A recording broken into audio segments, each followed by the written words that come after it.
پہ آ گیا. کوئی حافظ آپ کا ساتھ دے رہا ہے, کوئی بات آپ کے ذہن کی. یمن سے چلا تھا ہاتھیوں کا لشکر لے کے, مقصد اس کا تھا کعبہ گرانے کا. اکاڑا والوں اس نے یمن میں خود اللہ کا ایک گھر بنایا, اس ابرہہ نے کیا. اب یہ لٹریچر میں پڑھ سکتے ہیں. اور اس نے دنیا کو دعوت دی کہ اس کا طواف کرو. کون طواف کرتا تھا؟ مایوس ہوا تو اس نے اپنی مشاورت کمیٹی سے پوچھا کہ یہ گھر تو میں نے بنا دیا, آباد کیسے ہوگا؟ انہوں نے کہا وہ مکے میں ایک اللہ کا گھر ہے, پہلے اسے گرا دو. یہ ہاتھیوں پہ لشکر لے کے اللہ کا گھر گرانے مکے کو آئے. مکے کے لوگوں نے زندگی میں ہاتھی پہلی دفعہ, اب دیکھیں ایک خوف, ایک ڈر کی فضا. اس عیسائی بادشاہ نے مکے کے راستے بھی آگے بند کر دیا, کہا کہ کوئی قبیلہ ان کی مدد کو نہ آئے. جب وہ اللہ کا گھر گرانے کے ارادہ سے عیسائی بادشاہ ابرہہ مکہ کے راستے بند کر کے مکہ کے قریب ڈیرے لگا کے ہاتھیوں پہ فوج لے کے آ گیا, تب متولی کعبہ تیرے نبی کے دادا تھے. میری بات آپ سمجھ تو رہے ہیں؟ یہ میلاد النبی کے مہینہ میں نبی کے باپ دادا کی بات ہم اس لیے کرتے ہیں کہ سالگرہ اسی کی اچھی لگتی ہے جس کے باپ دادے کا پتہ ہو. میری بات پہ دھیان نہیں دے رہے.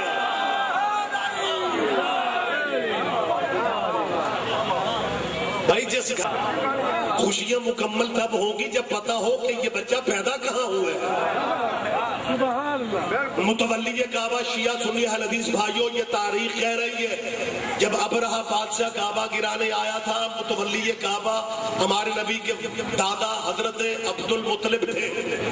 ابرہہ 3 دن مکہ سے باہر انتظار کرتا رہا کہ متولی کعبہ آ کے میری منت سماجت کرے, لیکن تاریخ یہ کہتی ہے کہ تمہارے نبی کے دادا اپنے ڈیرے پہ مطمئن بیٹھے رہے.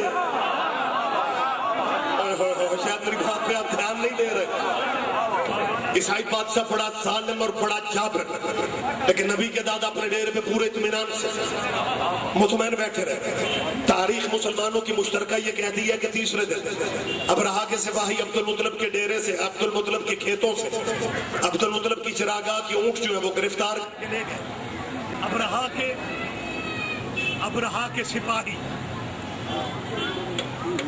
نبی کے دادا کے اونٹ گرفتار کر کے لے گئے.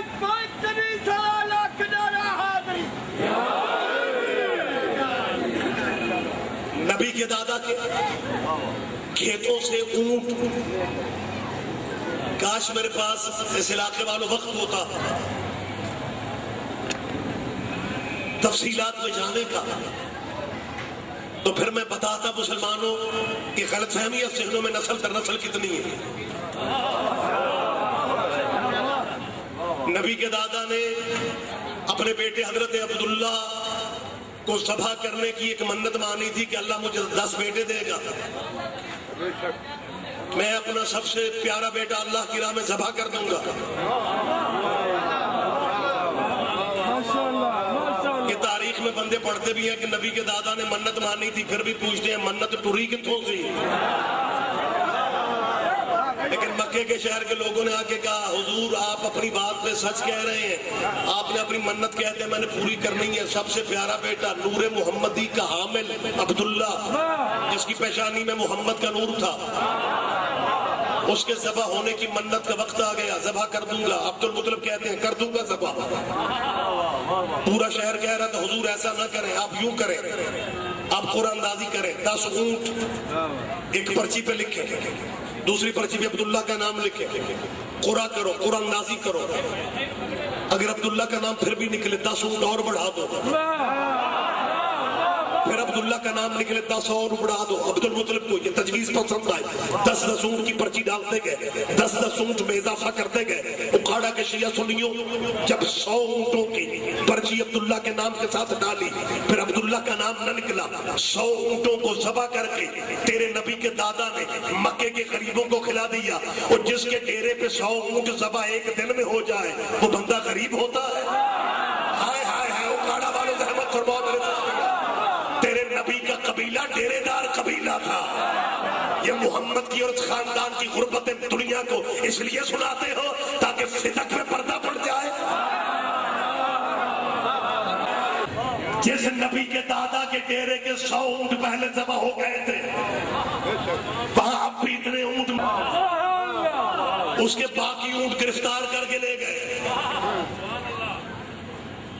عربوں میں ایک اونٹ اسی طرح سمجھا جاتا تھا جیسے کسی ڈیرے پہ ایک لینڈ کروزر کھڑی ہوئی ہو. آج کی پجیرو لینڈ کروزر عربوں کے اونٹ ہی ہوتے تھے. جس کے ڈیرے پہ 100 پجیرو گاڑیاں ہوں بندے غریب ہوتے ہیں. اچھا نہیں, اکاڑے والوں اب دھیان نہیں کر رہے, میں پتہ نہیں جلدی میں ہوں, بات شاید میں ہی نہیں سمجھا سکا. جی تاریخ میں لکھا ہوا ہے غلاموں نے آگے خبر دی, نبی کے دادا کے غلاموں نے, اور غریبوں کے بھی غلام ہوتے ہیں. یہ غلاموں نے آگے خبر دی کہ حضور آپ کے کھیتوں سے اونٹ عیسائی بادشاہ کے سپاہی لے گئے ہیں. 100 اونٹ پہلے ذبح کر چکے ہیں, کھیتوں میں اب بھی اونٹ ہیں جو ابرہا کے سپاہی لے گئے. جب نبی کے دادا کو غلاموں نے خبر دی کہ وہ بادشاہ جو حملہ کرنے یمن سے آئے ہیں, جس نے کعبہ کے مکہ کے ڈیرے بند, راستے بند کر دیے, اس کے سپاہی آپ کے اونٹ لے گئے. تیسرے دن شام ہو رہی تھی جب نبی کے دادا کو غلاموں نے خبر دی. نبی کے دادا فرماتے ہیں جاؤ اس بادشاہ سے کہو ہم آ رہے ہیں.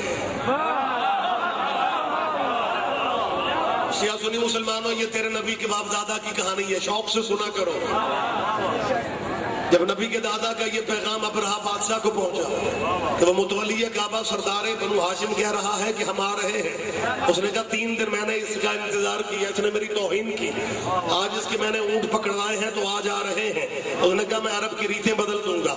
عربوں میں رواج تھا دشمن کے پاس بھی آئے تو سلام کا جواب بھی دو, بیٹھنے کو جگہ بھی دو. عیسائی بادشاہ کہتے ہیں آج میں عرب کی ریتیں بدل دوں گا, میں اس کے سلام کا جواب دوں گا, میں اس کے لیے استقبال کے لیے اٹھوں گا, میں اس کے بیٹھنے کی جگہ دوں گا. لیکن منظر بدل گیا. ادھر نبی کے دادا بادشاہ کے خیمے کے مین گیٹ پہ آئے, یہ بادشاہ اٹھ کے کھڑا ہو گیا. ایک بندہ کہتا تو کہتا تھا بیٹھنے کو جگہ نہیں دینی, استقبال کے لیے کھڑا کیسے ہو گیا ہے؟ اس نے کہا میں نے اپنی پوری زندگی میں اس سردار سے خوبصورت چہرہ دیکھا ہی نہیں ہے. اللہ اکبر, اکاڑا والوں رحمت فرماؤ. شیعہ سنی بھائیو, اس نے کہا میں نے پوری زندگی میں اس سردار سے زیادہ خوبصورت چہرہ میں نے دیکھا ہی نہیں ہے. اور شیعہ سنی بھائیو, نبی کے دادا جب سردار کی آنکھوں میں آنکھیں ڈال کے باتیں کر رہے تھے تو اس کے بندے جو سپاہی تھے ایک دوسرے سے کہنے لگ گئے کہ اس بادشاہ بنو ہاشم کے سردار کو پتہ ہی نہیں ہے کہ ہمارے لشکر میں ایک ہاتھی ایسا سکھایا ہوا ہاتھی ہے کہ جو بھی ابرہا سے اس انداز میں بات کرے وہ ہاتھی کو بلایا جاتا ہے. ہاتھی ابرہا کے دشمن کو آ کے پاؤں کے نیچے مسلتا ہے, جب تک وہ اپنے سردار یعنی ابرہا سے معافی نہ منگوا لے ہاتھی پیچھے نہیں ہٹتا. لیکن منظر بدل گیا, ادھر سے اس ہاتھی کو بلایا گیا, ادھر سے نبی کے دادا اٹھ کے کھڑے ہو گئے. تاریخ یہ کہتی ہے اس ہاتھی کی نظر عبد المطلب کی پیشانی پہ پڑ گئی. ہاتھی سجدے میں گر گیا, ہاتھی سجدے میں گر گیا. کہتے جی ہاتھی سجدے میں کیوں نہ گر جاتا, اسے عبد المطلب کی پیشانی میں نور محمد جو نظر آ گیا. متوجہ شیعہ سنی میرے بھائیو, تکبیر, مشترکہ جواب دیا کرے, مشترکہ جواب دیا.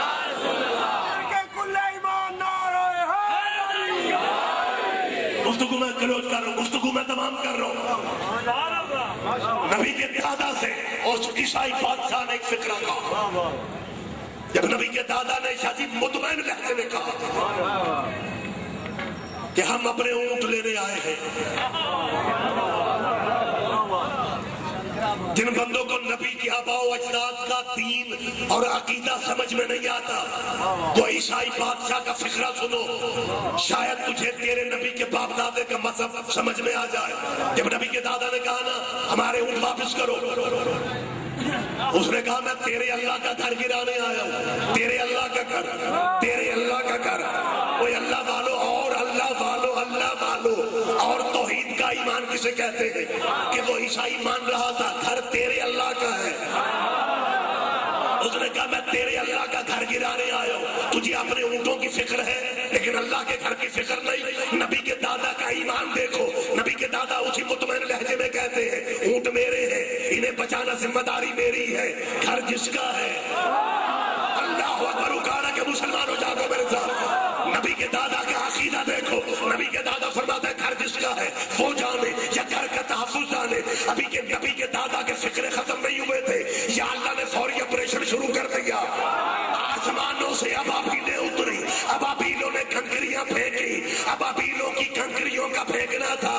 نہ ہاتھی رہ گئے، نہ ہاتھی والے رہ گئے، جنہیں سمجھ میں نہیں آتا کہ محمد ولادت سے پہلے کیسے دیکھ رہا تھا۔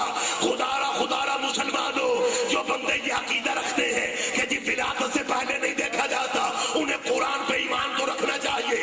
یہ ہاتھیوں والا واقعہ ہمارے نبی کی ولادت سے پہلے ہو گیا تھا، ہمارے نبی کے پیدا ہونے سے پہلے یہ ہاتھیوں والا واقعہ ہو گیا۔ لیکن اللہ قرآن میں کیا کہہ رہے ہیں؟ خدا فرماتا ہے محمد الم تری کیف فعل ربک باصحاب الفیل، محمد تو نے نہیں دیکھا کہ تیرے رب نے ہاتھی والوں کے ساتھ کیا کر دیا؟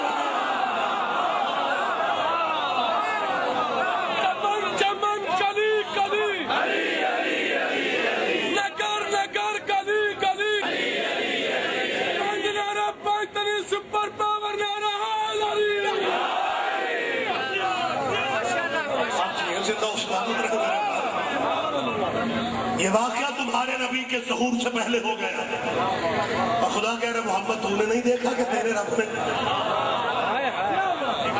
تو جو ولادت سے پہلے دیکھ سکتا ہے وہ آج بھی دیکھ رہا ہے۔ اور میلاد والے بھائیوں سے میری اپیل ہے، شیعہ ہو یا اہل سنت ہو، کیونکہ جب تیرے نبی کا ظہور ہوا تھا نبی کے بابا دنیا میں نہیں تھے، نبی کے باقی چچاؤں کی مائیں الگ ہیں، لیکن نبی کے چاچے ابو طالب کی اور نبی کے بابا عبداللہ کی ماں بھی ایک ہے، باپ بھی ایک ہے۔ یہ دونوں بھائی ایک حویلی میں بڑے تھے، ایک حویلی میں پلے تھے۔ عبداللہ جوان ہوئے تو ان کی شادی بی بی آمنہ بنت وہب سے ہو گئی تھی، حضرت ابو طالب کی شادی بی بی فاطمہ بنت اسد سے ہو گئی۔ ایک بھائی کے گھر میں بی بی آمنہ آ گئی، دوسرے بھائی کے گھر میں بی بی فاطمہ آ گئی۔ محمد کی آمد سے پہلے جناب عبداللہ کا انتقال ہو گیا۔ اب اس حویلی میں مردوں میں صرف ابو طالب ہے، لہذا میلاد النبی کا مزہ تب آئے گا جب ابو طالب سے تعلق بہتر ہوں گے۔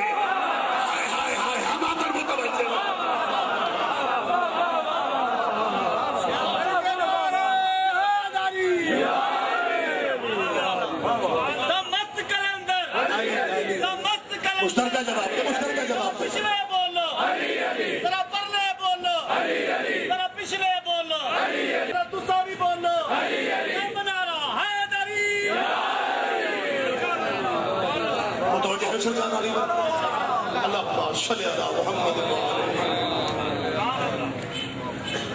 ہو سکتا ہے کسی بھائی کے ذہن میں آئے وہ جو بازاروں میں آ گئی تھی، تمہیں نہیں پتا میلاد والے کی کیا لگتی تھی؟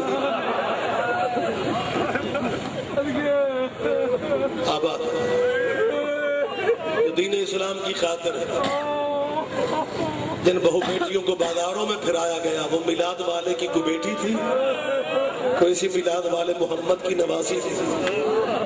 یہی سبب ہے کہ جب کوفہ و شام کے بازاروں میں تماشائی عورتیں قیدیوں کو مسافر سمجھ کے، غریب سمجھ کے کھجوریں اپنے بچوں کے سروں پہ وار وار کے پھینک رہی تھی، تو محمد کی بیٹی زینب دہائیاں دے کے کہہ رہی تھی ہم محمد کی اولاد ہیں، صدقہ ہم پہ حرام ہے۔ اللہ تمہیں ذاتی غموں سے بچائے، اللہ تمہیں اولاد کا دکھ کبھی نہ دکھائے۔ روتی آنکھوں سے دعا مانگو، اور خدا جانتا ہے بھرا مسلمانوں تمہارا شہر ہے، میں دعا کر رہا ہوں حبیب کے ذکر، اس کی ذکر آل پاک کے صدقے میں اللہ تمہارے شہر کو